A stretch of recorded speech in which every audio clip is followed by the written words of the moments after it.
Voilà, chers amis de l'éthanologie, bonjour, bonsoir. En fonction de l'heure à laquelle vous passez à table, nous allons regarder ensemble des petites astuces sur comment ouvrir une bouteille de vin avec cet ustensile qui s'appelle donc un tire-bouchon, un couteau sommelier, enfin whatever, comme on dit. Comment ouvrir ça proprement.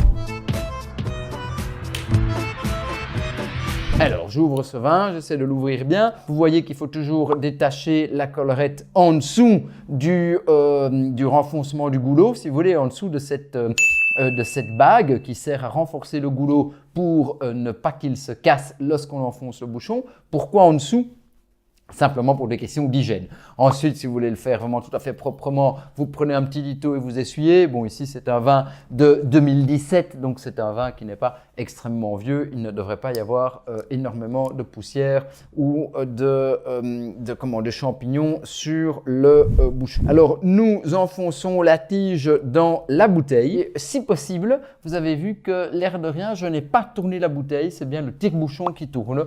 Bon, alors ici, on est un peu de la chipoterie parce qu'un vin jeune, bien entendu, on pourrait commencer à tourner la bouteille. On va pas exploser le vin, si vous me permettez. Mais si jamais vous avez un tout vieux vin avec des dépôts, une bouteille qui est remontée de la cave, que vous faites attention à ne pas trop chipoter, à ne pas gigoter, ça n'a aucun sens de commencer à faire tourner la bouteille. Et logiquement, un sommelier professionnel face à des clients est censé faire tourner le tire-bouchon et non pas la bouteille.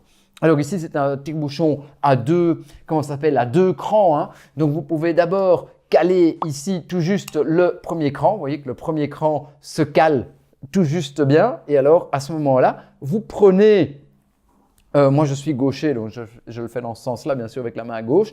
Vous le fixez d'un côté et vous tirez pour récupérer le bouchon. Vous pouvez le faire de cette manière-là. Et voilà. Tout propre, tout net, le bouchon est sorti. Vous donnez le petit coup discret, c'est-à-dire le petit sniffage, si vous me permettez l'expression, du bouchon sous le nez. Et là, effectivement, je ne sens que le vin, absolument pas d'odeur de bouchon. Donc, je me dis que c'est sans doute un vin qui n'est pas bouchonné. Alors, cette chose est servie dans un verre Inao. Alors, un petit mirage nous montre que ce verre est tout à fait rempli de moche-tache d'essuie ou de lave-vaisselle qui n'a pas bien séché.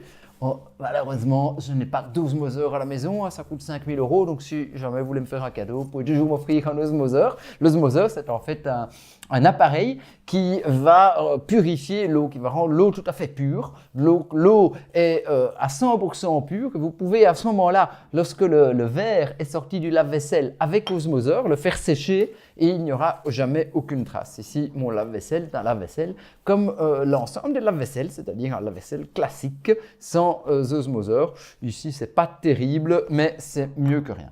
Voilà, c'était Fabrizio Buccella pour Interwine & Dine. J'ai été ravi de passer ces moments avec vous. J'espère à très vite et vive le printemps.